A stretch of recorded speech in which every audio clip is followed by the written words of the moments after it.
A agressividade na primeira infância costuma ser uma das principais preocupações do pai, principalmente quando se trata de criança típica, que os pais não são agressivos e tal, e aí os pais costumam ficar muito preocupados, né? E embora muitas vezes os pais se sintam até confiantes de saber que devem fazer algo para ajudar o seu filho, eles literalmente não sabem o que fazer.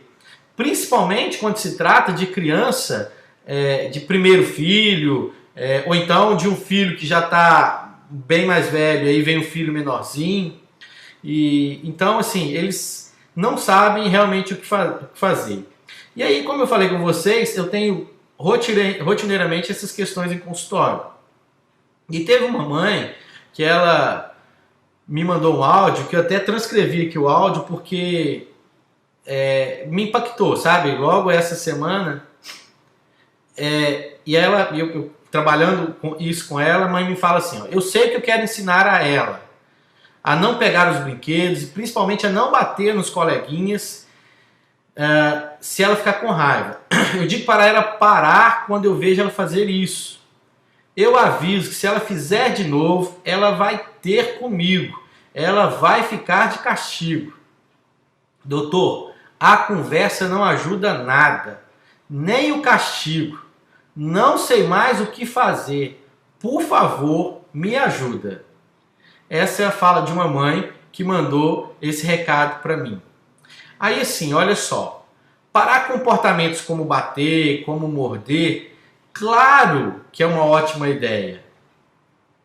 Mas mais do que isso, é importante também ensinar e ajudar as crianças a gerenciar o sentimento dela e a gerenciar as escolhas dela. A criança ainda é imatura e por isso ela tem esse tipo de dificuldade.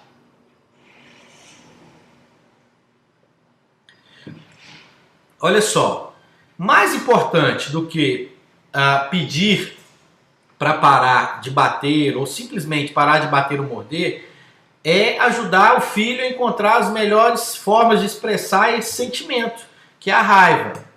E muitas vezes nós não paramos para pensar nisso.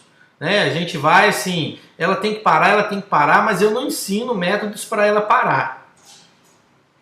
E assim, moldar as respostas do filho a esses eventos assim avassaladores através do estilo parental é possível e pode acontecer. Por exemplo, você pode calmamente ajudar o seu filho, eu coloquei o termo calmamente, bem assim forte mesmo, sabe? Porque muitas vezes os pais não têm calma. Ajudar o seu filho a entender e a administrar essa raiva, a administrar essa frustração, a administrar esse medo. Todas as vezes que você fizer isso, eu vou te garantir que você está fazendo com que seu filho desenvolva habilidades muito, muito, muito importantes para o futuro. A nossa equipe tem um material que um dia vocês vão conhecer, chamado Criando Crianças para o Futuro. Que eu tenho um colega que faz parte da equipe que fala assim, Marconi, esse é o material mais valioso que nós temos. Porque ajudar os pais a como criar uma criança para o futuro, em uma época de mudanças tecnológicas tão importante, é fantástico. E uma das coisas que tem lá nesse material é desenvolver o relacionamento interpessoal. No Fórum Econômico Mundial de Davos, alguns anos atrás, colocou as 10 características do homem de sucesso no futuro. E uma dessas características é essa qualidade de controlar as emoções, o autoconhecimento, o autocontrole. Então, toda vez que você consegue ajudar o seu filho a fazer isso, você está ajudando a criar uma boa pessoa para o futuro. Mas olha só, o mais importante então que eu falei lá, até mesmo do que parar o bater, é entender os sentimentos e os comportamentos agressivos por trás daquela criança. O que está levando a essa agressividade tão importante? Então, assim, as agressões nos primeiros anos de vida, pessoal, é um sinal de que a criança tem tem alguma alteração emocional naquele momento, mas não é um sinal de que é uma criança ruim, de que é uma criança má, que é uma criança de péssima índole. Isso muitas vezes também confunde, né? Assim, costuma ter até algumas comparações na família, comparações na casa, de que, olha, ela é assim porque ela puxou o tio fulano de tal que não era boa bisca. Então, assim, na realidade, a agressão, que é o bater, o morder, o empurrar, o gritar, o espernear, o fazer birra, são sinais que a criança precisa de orientação. Porque as crianças, elas não agem agressivamente à toa, elas agem ao menos que estejam aflitas, estejam ansiosas, estejam assim, abre aspas, perturbadas por alguma emoção que está transbordando o copo naquele momento. Então, aí muitos pais também não entendem que a aflição para uma criança parece nada para a gente. Pegar um brinquedo não é nada. Mas tem que entender que para aquela criança é tudo, é muito, é importante, que é aquilo que ela queria de mais precioso do mundo naquele momento. É a última coisa que ela tem que fazer no mundo. Então, assim, a maioria das causas de agressividade nos primeiros anos de vida estão ligadas principalmente à frustração, à tristeza, à ansiedade e uma coisa, nos primeiros anos de vida, que acontece muito, é uma coisa chamada Terrible Two, ou os terríveis 2 anos. Direto a gente fala isso, as pessoas dizem, será que existe isso mesmo? Terríveis 2 anos, toda criança é assim? Pessoal, pode acreditar, existe. Tem criança que passa por essa fase. Alguns especialistas costumam citar de que se trata da adolescência do bebê. Elas ficam um pouquinho mais egoístas, um pouquinho delimitando ali o canal dela, né, o local, eu sou dona disso aqui. Elas começam a ter o conceito social de que é meu, de que não é meu, o conceito de pertencimento, e aí começam a ter os terríveis 2 anos e se frustram, ficam tristes e têm ansiedade. Olha só, antes da criança partir para a agressão, existe uma grande possibilidade de que ele está experimentando um fervor de mistura de emoções. E essas emoções são difíceis de lidar de maneira racional até com a gente. E aí a gente tem que lembrar que o cérebro das crianças ainda são imaturos. Eu já falei, eu tenho um material sobre isso também, bem legal. E eu falo direto assim, olha, a criança não nasce com o cérebro totalmente formado. Aliás, o cérebro vai terminar de completar toda a sua formação, todo o seu amadurecimento, depois dos 20 anos de idade. E sabe uma coisa bem legal, e por isso que é importante estar aqui, por isso que é importante entender de neurodesenvolvimento, é que a parte do cérebro que controla essas emoções é a parte frontal. E ela é a última a amadurecer. Olha o que eu estou te falando, olha só. Marcos, estamos falando que a parte que controla as emoções é isso mesmo. Ela demora a amadurecer. E por isso as crianças agem emocionalmente de maneira imatura. E por isso elas são propensas a reagir impulsivamente. Olha só. Aparece na sua frente uma cobra venenosa vindo para o seu lado. O que você faz? Você não fica estressado, ansioso, irritado? Você não corre, você às vezes até grita. Aliás, se tiver, a maioria do canal é mulher, né? As mulheres, se veem uma barata, desesperam. Essa mesma sensação o seu filho experimenta quando ele está diante de uma situação mais simples para você, mas para ele é da mesma amplitude. E por isso ela tem essa situação emocionalmente carregada. E aí, se você vê uma cobra, você vai chutar, bater, morder, agarrar. E o inesperado pode acontecer naquele momento. A criança também é assim diante daquela situação. Então, o que aconteceu para o adulto que ele não tem aquela mesma reação? Ele desenvolveu uma coisa chamada autorregulação. Autorregulação. Autorregulação é o requisito por trás de uma resposta calma ou uma resposta agressiva.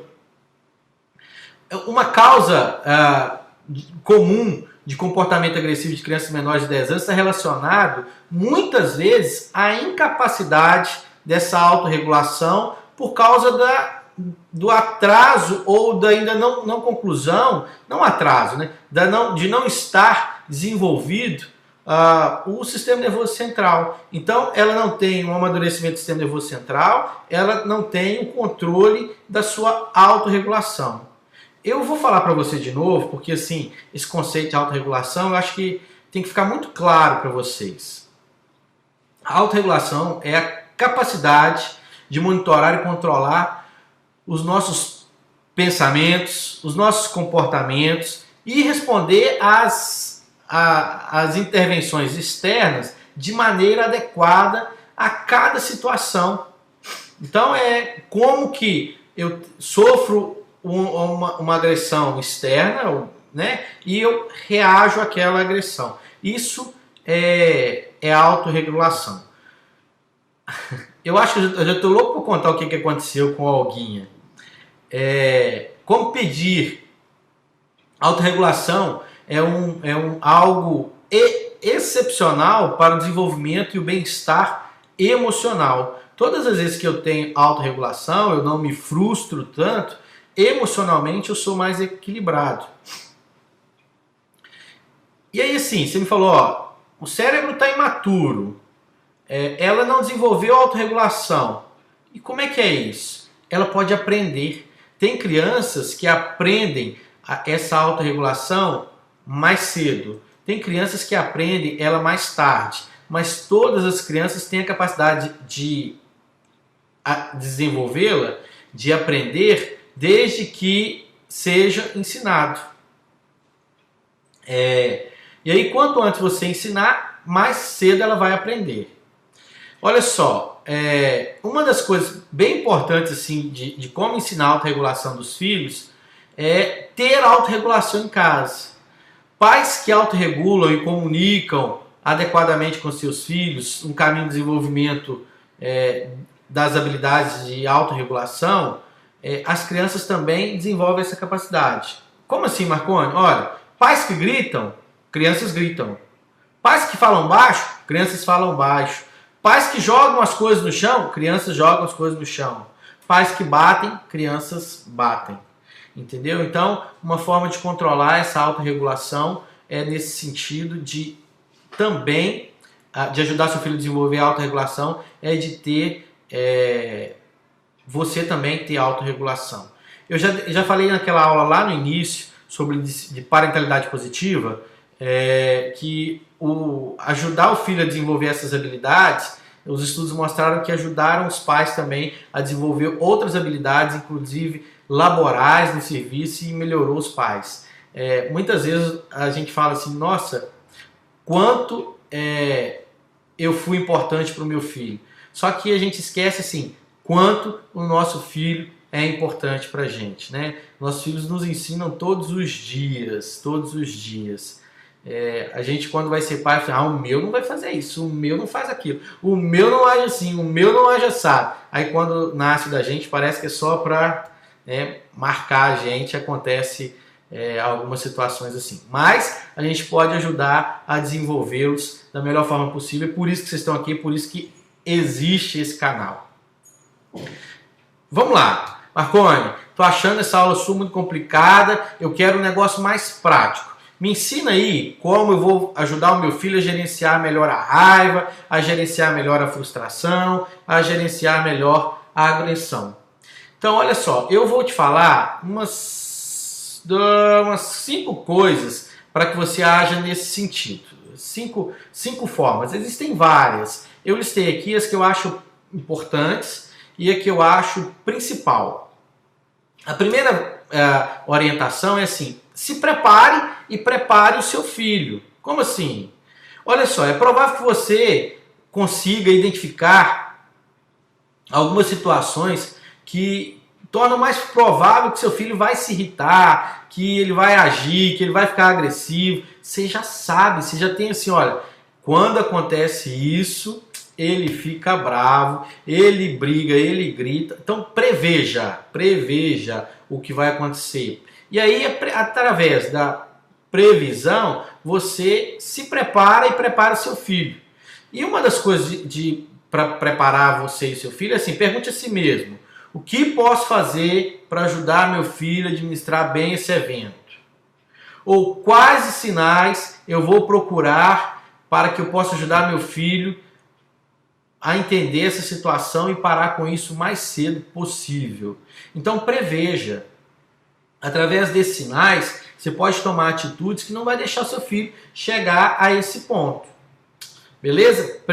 Prepare-se e prepare seu filho. Primeiro conselho. Segundo conselho. Gente, esse conselho é muito importante. Segunda orientação. Conselho não, conselho é de graça, né?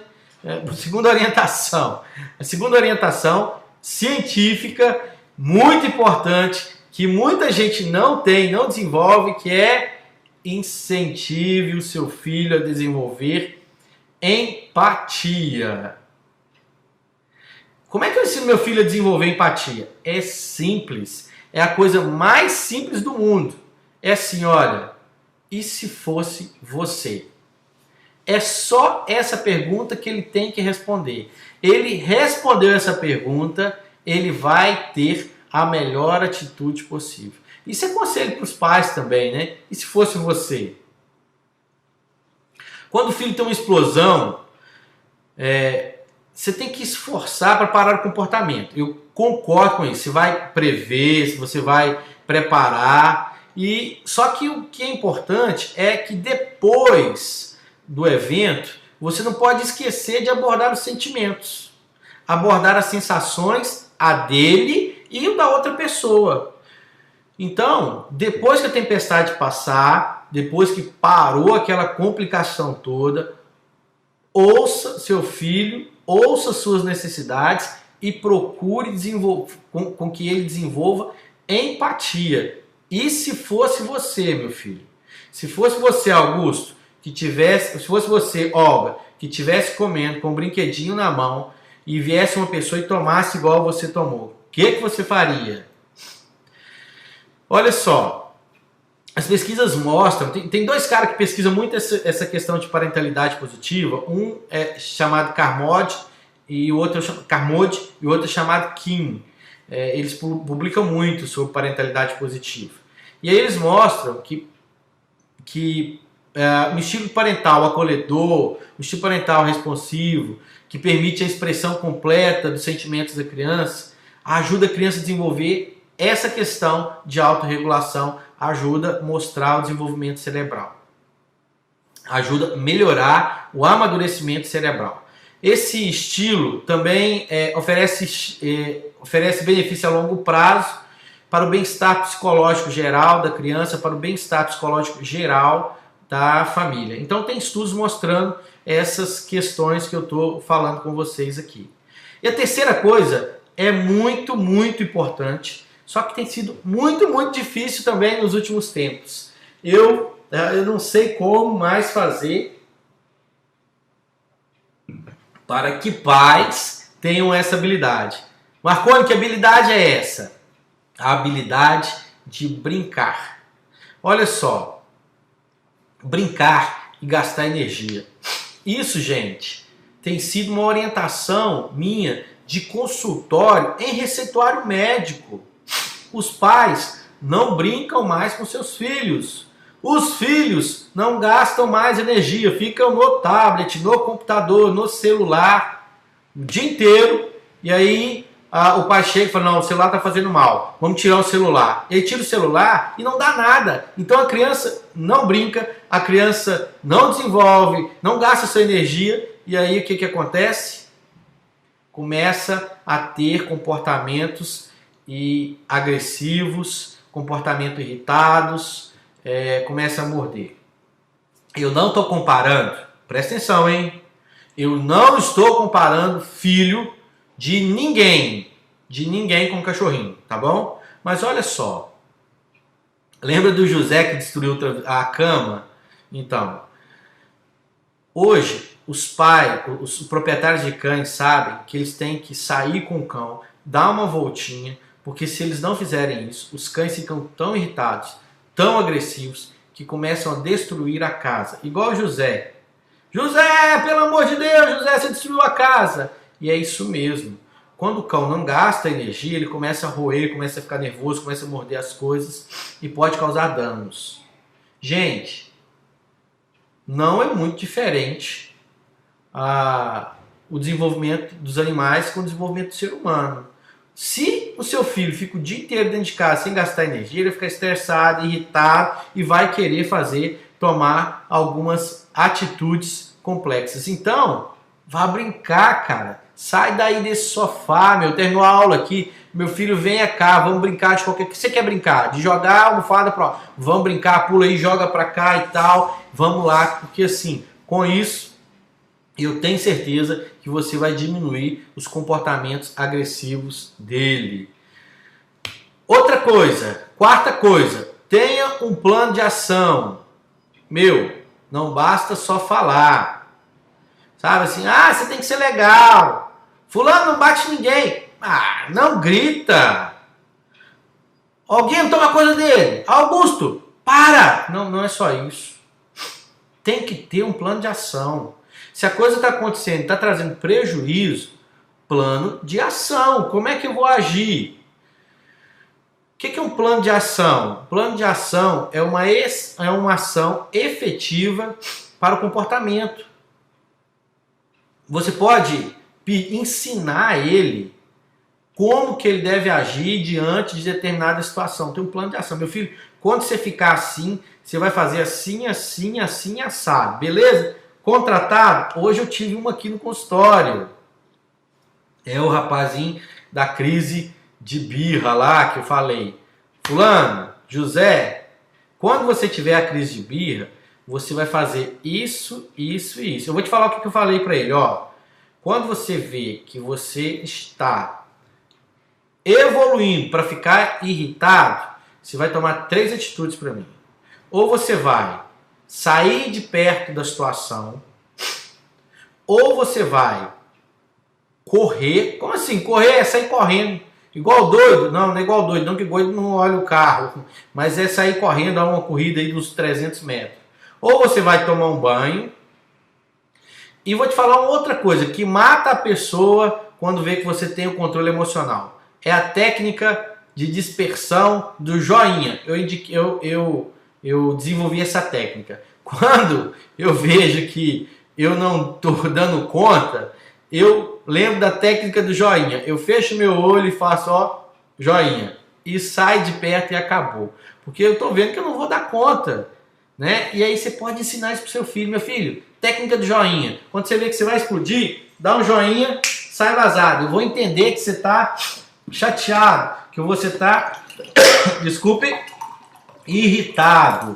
Técnica do joinha. Então, assim, se ele é muito pequenininho, ele não tem capacidade de desenvolver isso ainda, pode fazer outras coisas. Por exemplo, tira ele do fogo, tira ele da ação ali. Mano, vamos aqui, venha cá, pega e tira ele para o outro lado. Podemos fazer uma pausa juntos. Pode ensinar ele a procurar algum coleguinha para falar. Então tem uma série de alternativas, mas tem que ter um plano de ação. Quando você tiver isso, se estiver sentindo isso, faça isso e faz isso que você vai melhorar isso, tá bom? E uma outra coisa bem legal é parar de usar essa disciplina tradicional que o meu bisavô usava. As crianças pequenas, elas muitas vezes não conseguem compreender a lógica por trás dos castigos. Confiam que você às vezes vai ajudar e vai mantê-los até seguros e você vai lá e castiga ele. E aí assim, muitas vezes a criança já está emocionalmente super carregada e o que você vai fazer? Vai pegar ela e colocar lá no quartinho sentado. Método... não vou falar o método de quem não, porque a pessoa pode escutar. Eu não concordo muito com esse método não, sabe? Esse é o método da disciplina tradicional, da disciplina do meu bisavô. E aí a gente já está no século XXI, com toda a tecnologia, e a gente tem como ter outras medidas alternativas para esse tipo de intervenção. Eu vou te dar aqui umas 5 medidas também alternativas que você pode usar. Uma delas é o plano de calma. O plano de calma é o quê? Ensina os seus filhos o que eles fazem e os que eles sentem sobrecarregados, tá? Tenha um plano de calma para ele. Outro exemplo, esse é um exemplo bem americano, sabe, gente? De forma de atuação da criança agressiva, é o time out, tá? Time out é o quê? Tempo. Sente com seu filho e faça um pedido, ajude-o a definir o que nos ajudará a escolher de maneira diferente. Para ali agora, assim, ó, senta com ele, vamos conversar, vamos trocar uma ideia, vamos dar um tempo, time out, tira ele do fogo e aí a gente conversa. Terceiro exemplo, jogo respiratório. Ensine seu filho a como calcular a respiração, ó. Conta até 10, respira fundo. Calma, devagar. Tem uma técnica também chamada foto a foto, que você pode ajudar ele assim, mostrando fotos durante da sua vida, o que aconteceu, como é que aconteceu e mostrar cada comportamento diante de cada situação. E tem uma outra forma que é a roda da escolha. É uma ferramenta a qual você pode colocar fotos de coisas que seu filho pode fazer quando está com raiva. Coloca lá na parede, olha, quando você estiver com raiva, você vai vir aqui e vai fazer isso aqui. E em vez de bater ou morder, você pode vir aqui abraçar o ursinho de pelúcia. Você pode vir aqui e pegar o squash e apertar o squash, pegar a massinha e ficar movimentando a massinha, que são ações relaxantes, sabe? São ações que provocam relaxamento em todas as pessoas. Então, essas medidas alternativas para a disciplina tradicional. E uma última coisa que eu queria pedir vocês, que é muito importante para pais, que querem ter o desenvolvimento adequado dos seus filhos, é calma. Calma, mamãe. Calma, papai. Superar respostas impulsivas, respostas agressivas, muitas vezes leva tempo. E muitas vezes leva treinamento e prática acima de tudo. Uma orientação amorosa é melhor do que o castigo. Conecte ao seu filho, encoste nele, oriente, fala que ele é capaz de aprender, ele é capaz de cooperar e com certeza ele vai desenvolver essas habilidades, beleza? Então olha só, você entendeu então um pouquinho hoje por que a criança tem esse comportamento. A gente falou até um pouquinho sobre o Terrible True, a gente falou um pouquinho de entender as emoções. Eu te ensinei algumas técnicas de como atuar diante da agressividade. E aí eu queria falar uma última coisa aqui, como médico, sabe? Que muitas vezes os pais, eles preferem medicalizar a criança do que dar um tempo e ensinar realmente como a criança pode desenvolver da melhor forma. Mesmo sendo médico, eu sei que a arte de medicar também inclui a arte de saber quando não medicar. E algumas orientações são super importantes para que a criança tenha um tempo para amadurecimento, tenha um tempo para que ela possa desenvolver essas habilidades antes até mesmo de medicar. Então, assim, muito cuidado com a questão de medicar, né? Assim, medicar na hora certa é bom, mas medicar na hora errada pode trazer danos e complicações.